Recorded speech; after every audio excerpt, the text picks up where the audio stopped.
Hello friends, channel मध्ये पुन्हा एकदा खूप खूप स्वागत। आज मी घेऊन आलोय देवा ह्या नुकत्याच रिलीज झालेल्या फिल्मचा रिव्ह्यू। तत्पूर्वी तुम्ही जर का चॅनलला सबस्क्राईब केलं नसेल तर लगेच करून टाका, म्हणजे माझे रिव्ह्यूज तुमच्यापर्यंत पोहोचत राहतील। चला तर मग सुरू करूया।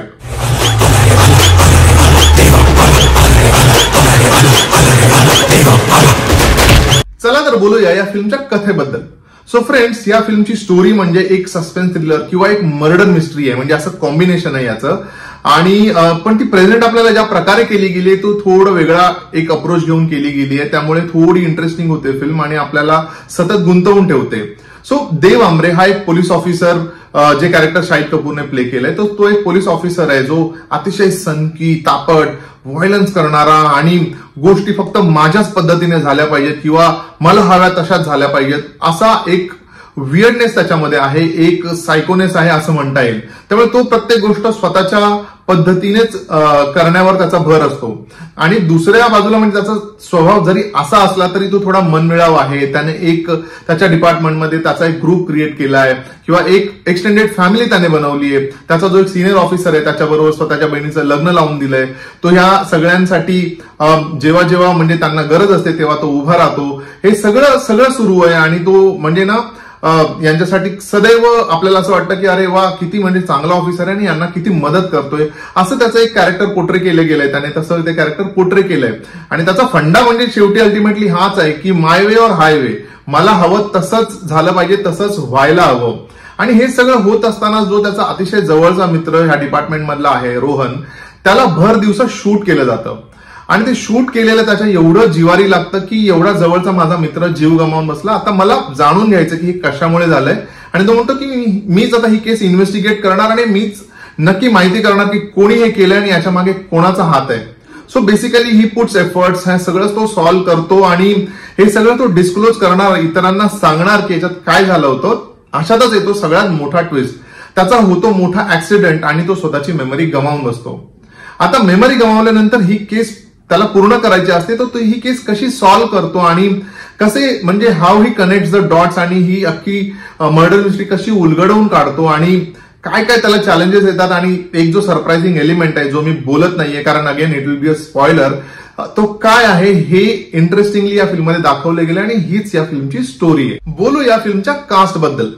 सो वी ऑल नो, म्हणजे ट्रेलर मध्ये पाहिलंय किंवा टीजर मध्ये पाहिलंय, पोस्टर अनेक रिलीज केले गेले, तो शाहिद कपूर हा लीड रोल मध्ये आपल्याला दिसतो, जो अगेन ऍज आय सेड देवा आमरेच्या भूमिकेत आपल्याला दिसतो। सो शाहिदने यापूर्वीही अशा भूमिका केल्यात, नो फक्त कबीर सिंग मध्ये नाही, इतरही अनेक फिल्ममध्ये त्याने अशा सनकी टाईप किंवा अशा अग्रेशनवाल्या, व्हायलन्स असणाऱ्या भूमिका केल्यात। एक मिनिट तुम्ही पहा आधी।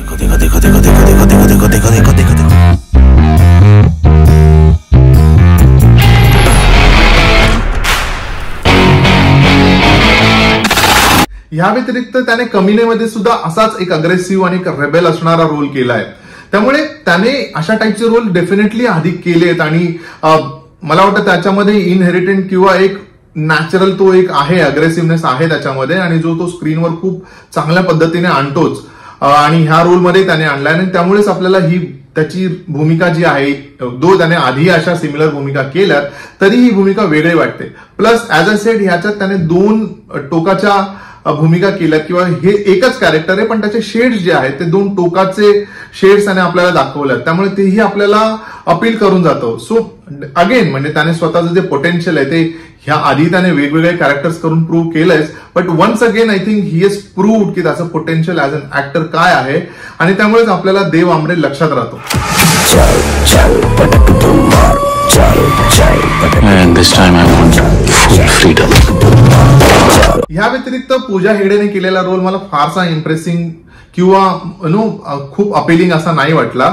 म्हणजे तिला लिमिटेड सीन्स आहेत पण ते अतिशय कन्व्हिन्सिंग तिचं कॅरेक्टर मला तरी नाही वाटलं। पण पावेल गुलाटी, प्रवेश राणा आणि कुब्रा सेठ यांनी यांचे रोल्स अतिशय उत्तमरित्या केलेत।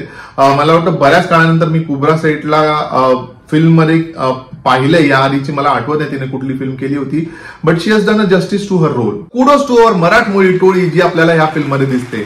महाराष्ट्राची हास्य जत्रा फेम गौरव मोरे, दिग्गज ऍक्टर गिरीश कुलकर्णी आणि अॅनिमल पासून व्हायरल झालेला आपला लाडका उपेंद्र लिमये याचा कॅमिओ।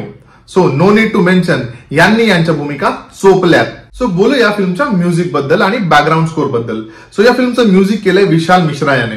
म्हणजे विशाल मिश्राने यात 1-2 गाणी आहेत आणि ते विशाल मिश्राने केली आहेत, पण असं हुक करणारं असं या फिल्मचं म्युझिक नाहीये. डेफिनेटली ते कथेशी अनुरूप अशी गाणी आहेत आणि असेच कॉम्पोजिशन्स आहेत, पण अतिशय हुक करेल किंवा आपल्या खूपच लक्षात राहील असं या फिल्म मधलं एखादं गाणं मला तरी आठवत नाही किंवा माझ्या लक्षात नाही राहिलं. पण या फिल्मचे जे बॅकग्राऊंड स्कोर आहे ना ते अतिशय उत्तमरित्या केले गेले. फिल्म मधले जे सीन्स आहेत त्याला अनुसरून केलं गेलेलं बॅकग्राऊंड स्कोर आहे. त्यामुळे ओव्हरऑल फिल्मची कथा म्हणा किंवा एक ओव्हरऑल फिल्म पाहताना ना ह्या फिल्मचं जे बॅकग्राऊंड स्कोर आहे ते आपल्याला खूप आवडतं आणि सगळे सीन्स हे खूप अपलिफ्ट करतं आणि काही सीन्स जस्टिफाय करणारं असं ते बॅकग्राऊंड स्कोर केलंय. सो आय थिंक ह्या फिल्मचं बॅकग्राऊंड स्कोर केलंय जॅक्स बेजॉय याने. So I think he has done a very very good job. आता बोलूया फिल्मच्या लेखनाबद्दल. सो बेसिकली 4-5 लेखकांनी मिळून ह्या फिल्मची स्टोरी लिहिली आहे आणि त्याला एक रेफरन्सही आहे, कारण ओरिजिनल फिल्म जी मल्याळम मध्ये बनवली होती मुंबई पोलीस त्याचाच हा रिमेक आहे किंवा थोडीशी स्टोरी म्हणे की ट्विस्ट केली गेली आहे. मी ऍक्च्युली ती फिल्म पाहिली नाहीये, त्यामुळे मी मी पाहिली जी कथा पाहिली आता फर्स्ट टाइम त्याच्याबद्दल बोलतोय. सो प्लॉट हा खूप चांगला आहे, त्यातले ट्विस्ट आणि हे खूप चांगले आहेत. कॅरेक्टर मला वाटतं शाहिदच्या कॅरेक्टरवर खूप जास्त फोकस केला गेलाय, पण तेवढाच फोकस आय थिंक इतर कॅरेक्टरवर सुद्धा करायला हवा होता असं मला वाटलं. स्पेशली पूजा हेगडेचं कॅरेक्टर किंवा प्रवेश राणाचं कॅरेक्टर हे अजून थोडंसं डेव्हलप करायला पाहिजे होतं.